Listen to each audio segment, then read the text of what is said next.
শুধু কাঁঠালের বিচি রান্না করব, এভাবে কুচি করে নিয়েছি আর মরিচ ফাঁড়ি করে নিয়েছি।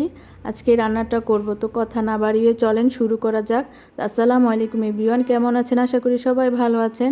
আমি প্রথমে একটা কড়াইতে পেঁয়াজ দিয়ে দিলাম, দিয়ে পেঁয়াজটা একটু ভালো করে ভেজে নিব। তারপরে এখানে আমি পরিমাণ মতো হলুদ আর ধনিয়া গুঁড়া দিয়ে দিচ্ছি।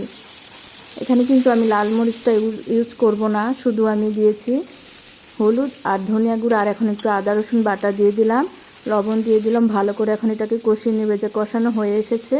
এখন দিয়ে দিচ্ছি আমার কাঁঠালের বিচি কুচি করে রাখা, এটা দিয়ে ভালো করে একটু ভেজে নিব। তারপরে একটু ভাজা হয়ে আসলাম, পরিমাণ মতো এখানে পেঁয়াজ দিয়ে দিব। এখানে কিন্তু আমি অনেক বেশি পরিমাণে পেঁয়াজ দিয়েছি। দেখেন, এই যে পেঁয়াজটা দিয়ে দিচ্ছি, বেশি পরিমাণে পেঁয়াজটা দিয়ে দিচ্ছি। কাঁঠালের বিচির চেয়েও বেশি পরিমাণে আমি পেঁয়াজটা দিয়েছি। এটা কিন্তু দারুণ হয়, এভাবে রান্না করে খেলে কিন্তু অনেক মজার হয়। এখন এখানে পরিমাণ মতো আমি পানি দিয়ে এটাকে ঢেকে দিব।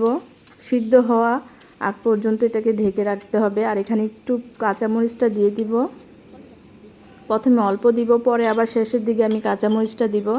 এখন অল্প পরিমাণে দিয়ে এখন এটাকে আমি ঢেকে রাখবো, সিদ্ধ হওয়া পর্যন্ত অপেক্ষা করব। এভাবে রান্না করে খেতে দারুণ লাগে এই কাঁঠালের বিচির বড়িটা।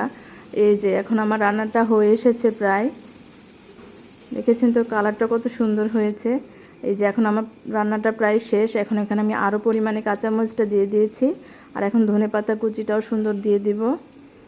আমার রান্নাটা প্রায় হয়ে এসেছে। এভাবে কারা রান্না করে খান সবাই কিন্তু জানাবেন, এভাবে রান্না করে একবার হলেও সবাই খেয়ে দেখবেন, অনেক মজার হয় খেতে, কিন্তু দারুণ হয়। কেমন লাগলো সবাই কিন্তু জানাবেন। তো আজকের জন্য এখানেই, আল্লাহ হাফেজ।